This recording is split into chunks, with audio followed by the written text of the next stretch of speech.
This is the Williamson Watcher podcast. This time around, we're going to have a little hiatus break for the holidays. Instead, we're going to bring you John Harris of the Tennessee Firearms Association, who is our guest at our latest Mix and Mingle. And I would like to compliment Steve. He read what I wrote perfectly. Okay. So very good, very good. I've been sitting back here in the corner as people were coming in. And I know Steve earlier asked for all the public officials to stand, but what I'd like right now is to ask the public officials that are currently serving in the Tennessee legislature to stand real quick for me. So we've got 3 here tonight. And one thing I want to tell you before I start talking about the Second Amendment in Tennessee is these 3 individuals, these 3 state legislators have without a doubt proven that they are willing to fight for the Second Amendment in Tennessee. And I appreciate the work that they do, and I know it's not easy because leadership in the General Assembly doesn't necessarily support the Second Amendment, and neither of the last 2 Republican governors have truly supported the Second Amendment. So not only are they carrying a bill and legislation that supports your constitutionally protected rights, but they're really doing it in many instances adverse to the interest of party leadership. And that's a tough place to be in the General Assembly if you want to get ahead. So thank you again. Thank you for being here tonight. As Steve said, I've been working in this sort of quasi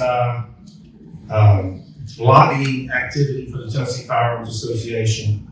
And those of you who volunteer for stuff, volunteering for political engagement is just as side of slavery. You know what I mean, because you're decoying. So thank you very much. The volunteer work that we've seen on the Second Amendment issue in Tennessee, when I started, we had a Democrat governor, we had a Democrat speaker in the House, and a Democrat lieutenant governor. And I started in 1995. The Republicans got complete control of the General Assembly and the governor's office in 2000. So for the first 15 years that I did this, it was basically under Democrat control. But it was a different category of Democrat. A lot of rural Democrats who now think of themselves as Republicans. Legitimately think of themselves as conservative Republicans. So I don't slant them at all. But we made, in many respects, fantastic progress from 94 to 2000 under Democrat control in Tennessee on Second Amendment issues, when you wouldn't think that we would, if you just think of the normal balance between the 2 parties. The first permit carry laws came on the books in Tennessee in May of 1994. Complete Democrat control. And it was a House Republican, a guy named Harold Stockberger out of Chattanooga, that actually carried the bill on the minority party, and they still passed it back in 94. We were optimistic as we saw the balance of power changing in the General Assembly from 94 coming up to 2000, that if the Republicans got control of the General Assembly, that the effort to fix the Second Amendment in Tennessee, but I will tell you this, it's broken. The effort to fix the Second Amendment in Tennessee would accelerate, that we would make a lot more progress, that we would have a lot more success, and that we would get much closer to the shall not be infringed mandate that's the anchor of the Second Amendment itself. And the fact is, looking back over the last 15 years, we haven't done that, which is a problem.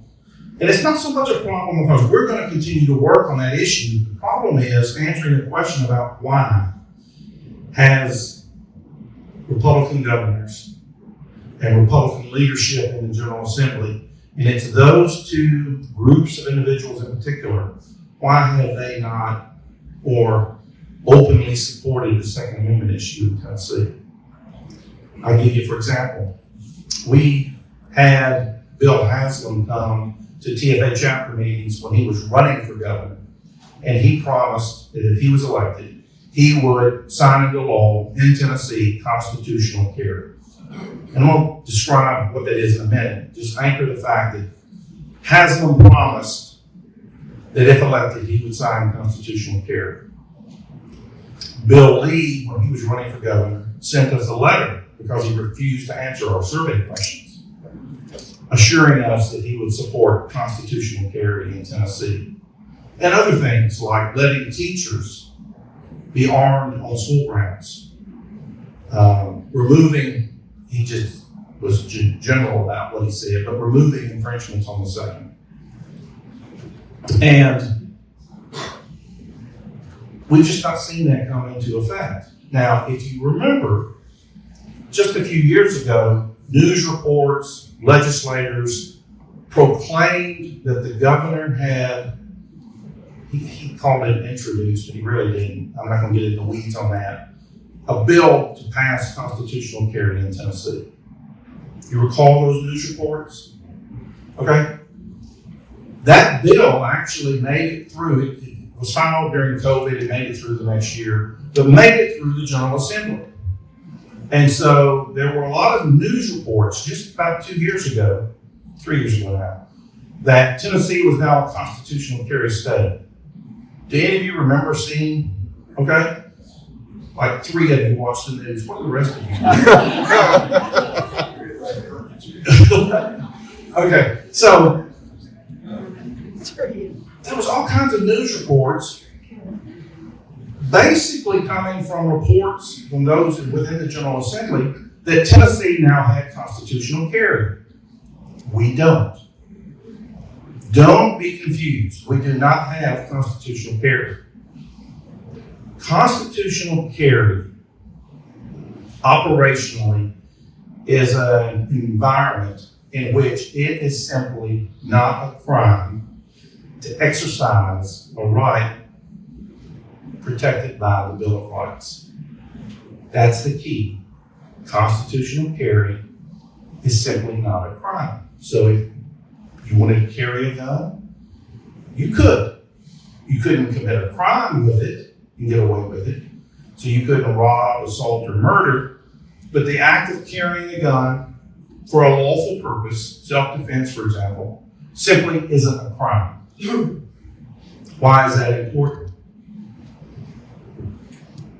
If it is, in some context, a criminal act, simply to carry a firearm, then law enforcement has the capacity to stop, detain, question, charge, or arrest you if they see you doing it. The main thing is that they stop, detain, and question, because then they have the ability to run a background check, vet you down, and sort of put a blemish on your day, okay? Tennessee does not have constitutional carry. What Tennessee has is recognized as one of the most oppressive statutory structures in the nation when it comes to this issue of carrying a firearm for self-defense. And the reason I say that is 3 years ago now, there was, actually November of 2021, attorneys were arguing in front of the U.S. Supreme Court in a case called Bruin. Bruin's the case that the Supreme Court decided that basically sort of redefined the Second Amendment issues in terms of how violations of the Second Amendment are evaluated by the courts. One of the questions that one of the justices asked the attorneys in the Bruin case was, can you give us an example of a state that has a long history of repressing, infringing the rights of their citizens to carry a firearm? Now, the case Bruin had to do with New York's carry laws, okay? Literally the first state mentioned by the attorneys trying to get the court to allow New York to keep their system, first state mentioned was Tennessee. Our Constitution originally dates from 1796, the day of statehood. By 1801, Tennessee was passing laws restricting the ability of people to carry firearms. And we've got the statutory structure now in Tennessee. If you want to go look up, jot these down, and maybe you have the memory to do it, but we got statute 3917, 1307A, which says it's an offense to carry with the intent to go armed a firearm or a club. That is a crime. That applies 24/7 and no geographic boundaries. It applies on your personal property. It applies in your home, at your place of business, on most public streets. It applies everywhere. That's the statute that gives law enforcement the ability to do what? Stop, detain, question, charge, or arrest, depending on where you are. Now, Tennessee's statutory structure makes carry in all these locations a crime. And then what Tennessee does is it provides affirmative defenses. Some of the defenses are actually described as a defense. Some of them are described as exceptions. The problem with that scheme of regulating our rights is that the burden to establish an affirmative defense in a criminal trial is on you. The only time affirmatively that defense has to be evaluated is by a jury. So an officer, a district attorney, even if you have a valid permit, or even if you said, hey, I'm in my own home, I'm at my place of business, I'm on my farm, they don't have to give any value to your affirmative defenses. They can. They can look at your permit. They can go, yeah, your name's on the title. Here's your driver's license. It matches with where I found you. They can exercise that discretion, but they don't have to. And they still have the ability, whether they exercise the discretion or not, to stop, detain, question, and delay your day. In states like North Carolina, Kentucky, Vermont, that actually have constitutional carry, if an officer sees you carrying a firearm, not to commit a crime, but just carrying a firearm, they don't have probable cause to stop you, to detain you, to question you. That's the problem that Tennessee has. We don't have constitutional carry because what we have is a crime subject to a defense. Now, we have run bills. TFA doesn't run bills. We go to people like Joy Hensley. Joy has run the bill several times. I know Todd and I know Jody have supported the bill when it's been up in the House. We've run bills several times that simply delete 3917 1307A. All you got to do is delete one sentence out of our code, and we go from an oppressive, it's a crime environment to it's not a crime anymore. It would still be a crime to misuse the weapon, to assault somebody, to threaten somebody, to rob somebody with a firearm or any other weapon, but it wouldn't be a crime to carry for self-defense. Now, I've had some people say, well, doesn't it make a difference? Does it make a difference if you have the criminal intent when you're carrying to be armed versus defensive intent, that you're just trying to protect yourself? Tennessee Supreme Court says no. The only thing that's relevant, because the way the legislature wrote the law, is that you have the intent to be armed. The basis for the intent, offensive or defensive, is irrelevant. So think about that. Do you want to continue supporting an environment? Do you think it's good for us as citizens to have an environment where the exercise of a constitutionally protected right is so inverted that it constitutes a crime anywhere at any time in the state, subject to your ability to persuade a jury that you fit within one of the narrow exceptions, within one of the narrow defenses to the crime? And that's not a difficult law to comprehend.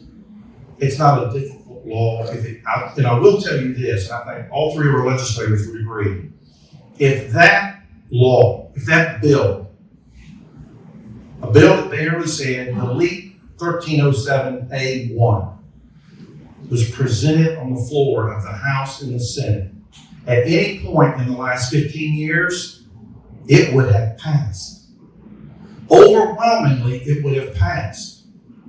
The problem is leadership. Randy McDowell, Cameron Sexton, they don't want that law to pass. It's not just them. There's others that I would consider in leadership. Jack Johnson and William Lambert, the two in particular. They don't want that law to pass. Bill Lee does not want that law to pass. Bill Lee sends his spokesperson, a lady by the name of Elizabeth Schroeder, from the Tennessee Department of Safety, into these committee hearings to say that the governor's preference is that we don't change this law. And why? Why would they want to protect and preserve a law that is clearly an open infringement on your rights? Well, they say public safety. Because with public safety as an excuse, if we see somebody walking around downtown Memphis or Nashville or Knoxville or Chattanooga or Franklin carrying a gun, then officers can walk up and stop them and ask them what they're doing. Why are you doing this? That's not public safety. Taking away a constitutionally protected right isn't public safety. And in fact, the Bruen case, how many of you have read the 87-page opinion of Bruen? What do y'all do? You don't read the news. You don't read Supreme Court opinions. You volunteer. You volunteer. He gets another one of those prizes.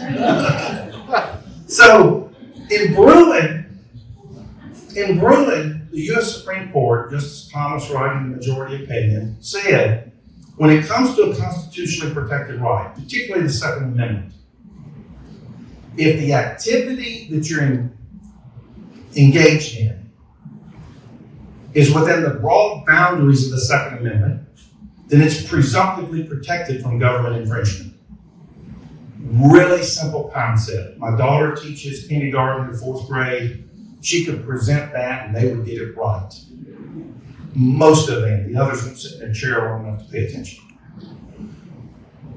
And then Thomas said in the Brewer decision, if the activity is presumptively protected, then the burden shifts to the state to demonstrate that the nation's historical tradition, as of the date that the Second Amendment was ratified, 1791, had a law or an analog that recognized that type of restriction. I'm going to tell you folks, I've watched enough Westerns, that dog didn't exist in 1791. Wasn't nobody walking around with permits anywhere in the nation. But our state thinks we should have them. And Bruen said another thing, that in the process of trying to justify an infringement, that certain tests which the appellate courts had developed since the Heller decision in 2008 were wrong. The court referred to those tests categorically as interest balancing. That's a polite way of saying public safety. So when you hear TBI, the Department of Safety, sheriff's departments, police departments, come in front of these legislators and say, public safety is why we don't want people to be able to carry somewhere without us having the ability to stop, detain, question them. When you hear them say that public safety is the reason we don't want citizens to carry long arms, Supreme Court said 3 years ago, public safety is not even a valid argument. But the problem is, they still make it. And the governor was, I think the last number I heard is somewhere around 40 taxpayer-funded lobbyists on his payroll, somewhere around that number, are putting a lot of pressure on these legislators. A lot of pressure. Like, do you really want to expand the political capital to vote for this when we're telling you we don't want it? And so these bills never get to the floor. All kinds of other silliness gets to the floor. If, for example, and y'all may have voted for it, so don't be offended. How many of you hunt? Well, at least some of them hunt. How many of you know somebody that hunts? Okay, that's better. So, typically, modern rifle season, if you hunt in Tennessee, you got to wear blaze orange. Apparently, that's been a problem because of UT and people get confused. Supporting your team, or are you hunting this weekend? So this year, the legislature dealt with the problem with the confusion of hunter orange. So now, hunters have their choice. You can wear hunter orange and be confused with a UT fan, or you can wear fluorescent pink. I'm not real sure which team that is.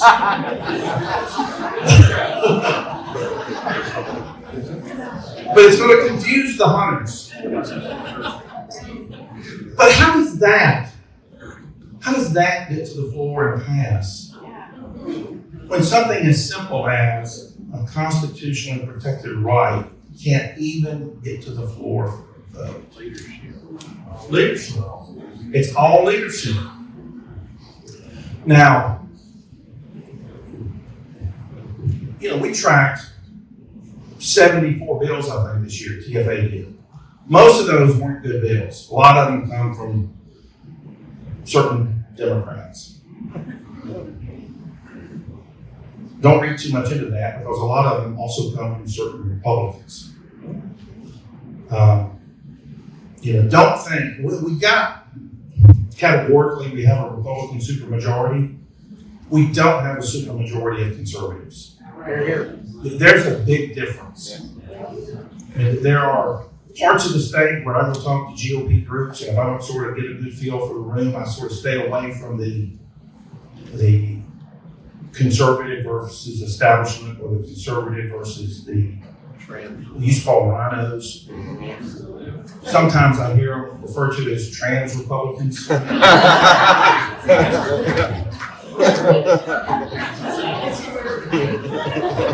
That's who wears the pink, okay. Now we know. But the problem is in leadership. And we had the same problem years ago, back when the Democrats were in control. God bless him, John Wilder, as the lieutenant governor. He never really caused a problem when we were running Second Amendment stuff. Jimmy Nathy, he really didn't either. His rural Tipton County, he was in shock when he found out you couldn't carry a shotgun in your truck window without a permit, that was a crime. And then he found out they don't have permits for shotguns. So that changed real quick when he was there. But we've got this problem that we got to fix. And the way you fix problems like that is you got to change leadership. Amen. Yes. Now, you can either go to the leadership and say, you're not doing what we want, and please do it. That doesn't work. You can go to leadership and say, you're not doing what we want, and if you don't, we'll replace you. That works better. Because they're still not going to do it, but you go ahead and replace them anyhow. That's what happened in a number of situations over the years. But we can fix the problems with the Second Amendment in Tennessee.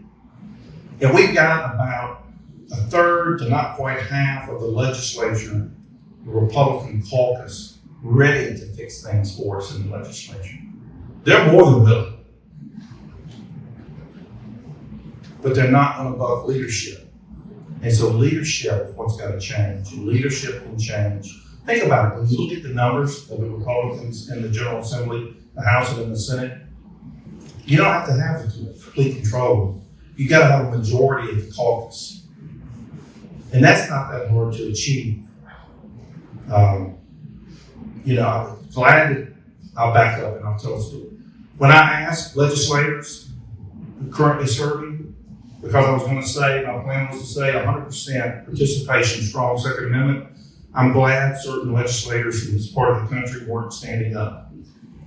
Well, they might even hear it tonight, so surprise, surprise. Because they don't. We can do better. Now, there's another area. Well, that's talking just about the simple issue, constitutional carry. We need to be there. We should be there. There's no reason not to be there. You don't need a permit. You shouldn't have to have permitless carry because it's just a defense. It's not truly permitless. We just need constitutional carry. Plain and simple. We still want a permit. Not because we should have to have it to carry in Tennessee, but because it gives us reciprocity right now with about 38 other states. And I don't support national mandated reciprocity. Because if we give the federal government any authority to regulate a Second Amendment topic, it'll be the camel's nose under the tent and they can regulate other aspects of it. So I oppose that concept. And a lot of gun owners, Second Amendment people don't. They want national reciprocity so bad, they'll give the federal government the power. It's like giving kids dynamite. Some kids can handle it, most can't.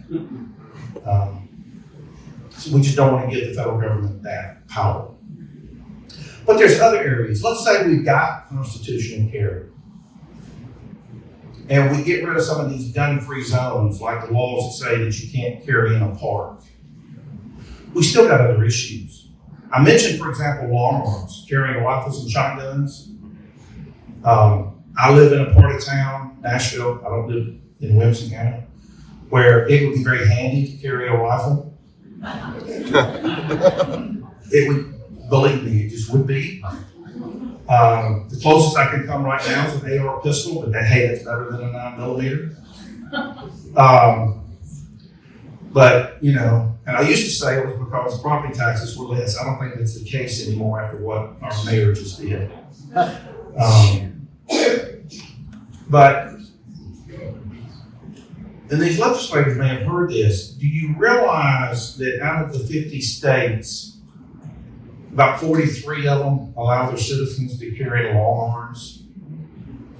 Tennessee and Florida are the only two states in the Southeast that don't allow that. 80% of the nation allows their citizens to carry long arms. Most states without any kind of permit. Because in most states, if a permit's required at all, it's called a concealed weapons permit. Because you're going to conceal the weapon, but open carry doesn't require one. That's Kentucky until they passed constitutional carry. We can't carry long arms. There's no lawful mechanism for you to get out of your vehicle with a long arm in Tennessee unless you're at your home, on a gun range, or you're hunting. That's about it. And you got to ask the question, why is 80% of the nation allow it and Tennessee doesn't? It's not like we're more dangerous. If you watch the movie, what was it, Shooter with Mark Wahlberg? We're supposed to be the patron state of shooting stuff. That's only if the government doesn't know you got the gun. And then there's the question of, when can you use force? A big issue that came in front of the General Assembly over the last year or two, but we've run this bill a number of times, is the question of, can you use force, deadly force, not necessarily shooting the weapon, because deadly force includes brandishment, just waving it or pointing it. Can you use deadly force like the victims of the hurricane to protect your home, to protect your property, to protect your livestock, to protect your stuff? In Tennessee, you can't. How many of you during COVID era remember the people in Missouri went out on their front yard and brandished a weapon? If you do that in Tennessee, it's aggravated assault with a deadly weapon. You've committed a greater crime than the people you were trying to dissuade. I've had a number of cases over the years where I've defended property, mainly business people, who when someone broke in or was stealing their stuff, they would pull a handgun, typically a handgun, and say, citizens arrest, drop the stuff or I'll shoot. Citizens arrest, I've called the police, get on the floor. That's ag assault with a deadly weapon. Because in Tennessee, you can't use deadly force to stop a property crime. That's a big shock to people all over East Nashville.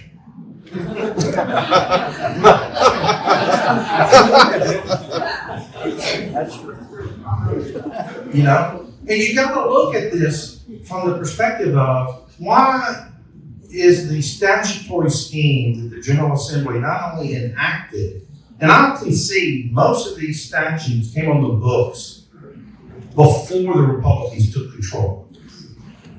But in the last 15 years, why has the Republican supermajority not taken them off the books?